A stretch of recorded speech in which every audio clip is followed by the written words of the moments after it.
Selection is a logical step in the HR process. Selection is the process of picking individuals out of the pool of job applicants with requisite qualifications and competence to fill jobs in the organization. Some selection methods can be used within an organization for promotion or transfer. We can focus on selecting applicants from outside the organization. Recruitment and selection are two crucial steps in the HR processes and are often used interchangeably. There is a fine distinction between the two steps. Recruitment refers to the process of identifying and encouraging prospective employees to apply for jobs. Selection is concerned with picking the right candidates from a pool of applicants. Recruitment is said to be positive in its approach as it seeks to attract as many candidates as possible. Selection is negative in its application in as much as it seeks to eliminate as many unqualified applicants as possible in order to identify the right candidates. The role of selection in an organization's effectiveness is crucial for at least two reasons. First, work performance depends on the individual.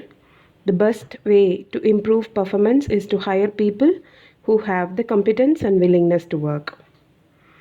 Arguing from the employee's viewpoint, poor or inappropriate choice can be demoralizing to the individual concerned and demotivating to the rest of the workforce.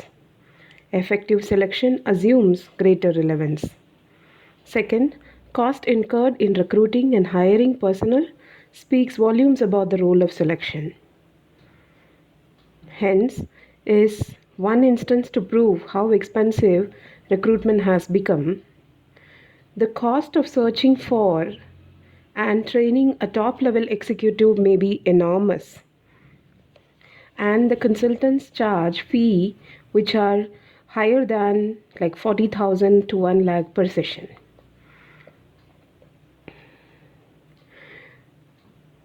There are four possible outcomes of a selection decision. Two of these, true positive and true negative, are right selection decisions. The other two outcomes represent selection errors. In the false positive error, a decision is made to hire an applicant based on predicted success but failure results. In false negative error, an applicant who would have succeeded is rejected based on predictions of failure. In either case, selectors will have erred. They may remember that the selection successes will be written in sand and failures in stone. A company with a false positive error incurs three types of costs. The first type is incurred while the person is employed. The second type of cost is associated with the training, transfer, or terminating the services of the employee. The cost of replacing an employee with a fresh one, cost of hiring, training, and replacement constitute the third type of cost. Generally, the greater the cost of the selection error. In case of false negative error, an applicant who would have succeeded is rejected because of the predicted failure. Most false negative errors go unnoticed except when the applicant belongs to a reserved category and files a discrimination charge. Costs associated with this type of error are generally difficult to estimate. A careful selection will help firm avoid costs associated with both false positive error as well as false negative error.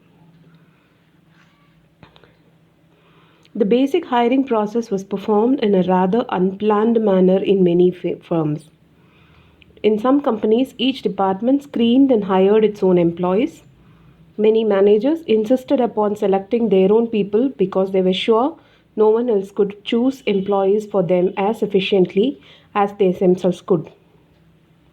Selection is now centralized and is handled by the Human Resource Department. This arrangement is preferable because of the following advantages. It is easier for the applicant because they can send their applications to a single centralized department or agency. It facilitates contact with applicants because issues pertaining to employment can be cleared through one central location. It helps operating managers to concentrate on their operating responsibilities. It can provide for better selection because hiring is done by specialists trained in staffing techniques. The applicant is better assured of consideration for a greater variety of jobs. Hiring costs may be cut because duplication of effort is minimized. With increased government regulations on the selection process, it is important that people who know about these rules handle a major part of the selection process. A selection process ideally involves mutual decision making. The company decides whether or not to make a job offer and how attractive the offer should be. The candidate decides whether or not the firm and the job offer fits his or her needs and goals. In reality, the selection process is highly one sided. When the job market is extremely tight, several candidates will be applying for a position, and the firm will use a series of screening devices to hire the candidate it feels is most suitable. When there is a shortage of qualified workers, or when the candidate is a highly qualified executive or professional who is being sought after by several companies, the firm will have to sweeten its offer and come to a quicker decision. Selection is a long process commencing from the preliminary interview of the applicants and ending with the contract of the employment. Selection procedure for senior managers will be long drawn and rigorous, but it is simple and short while hiring shop floor workers. Selection is influenced by several factors. More prominent among them are supply and demand of specific skills in the labor market, unemployment rate, labor market conditions, legal and political considerations, company's image, company's policy, human resource planning, and cost of hiring. The last three constitute the internal environment, and the remaining form the external environment of the selection process.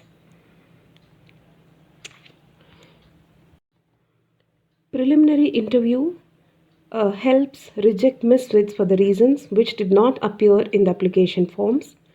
Besides, preliminary interview, often called as the courtesy interview, is a good public relation exercise. Job seekers who pass the screening and the preliminary interview are called for tests. Different types of tests may be administered depending on the job and the company. Generally, tests are used to determine the applicant's ability, aptitude, and personality. Aptitude tests help to determine a person's potential to learn in a given area.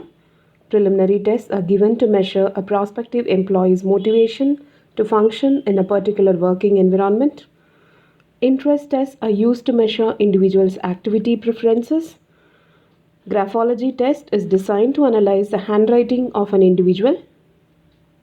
It has been said that an individual's handwriting can suggest the degree of energy, inhibitions, and spontaneity, as well as disclose the idiosyncrasies and elements of balance and control. Polygraph tests are designed to ensure accuracy of the information given in the applications. Department stores, banks, treasury offices, and jewelry shops may find polygraph tests useful. Medical tests reveal physical fitness of a candidate. With the development of technology, medical tests have become diversified.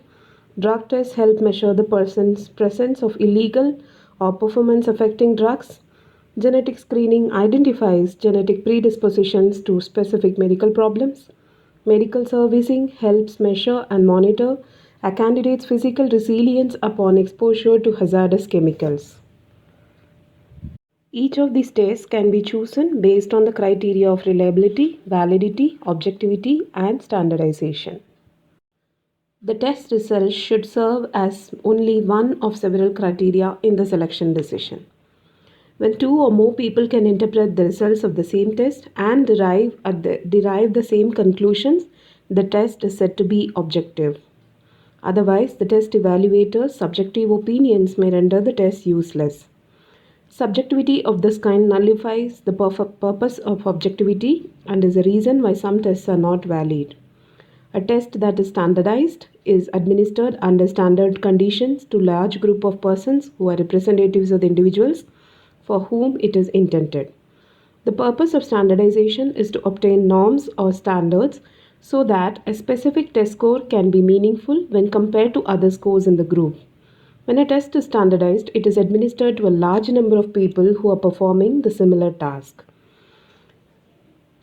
The next step in the selection process is employment interview. An interview is conducted at the beginning and at the end of the selection process. The emphasis here is on the later. Interview is a formal, in depth conversation conducted to evaluate the applicant's acceptability.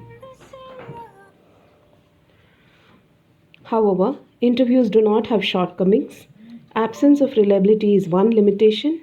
No two interviewers offer similar scoring after interviewing an applicant. The employment interview can be one to one, sequential, or panel. In one to one interview, there are only two participants.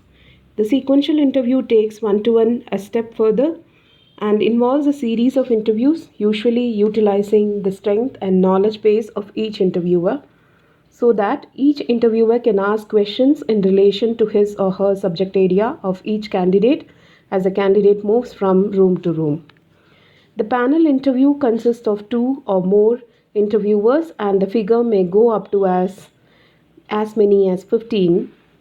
Any panel interview is less intimate and more formal than the one to one, but if handled and organized well, it can provide a wealth of information. If not handled carefully, the panel interview can make the candidate feel ill at ease and confused about whose question to answer and whom to address.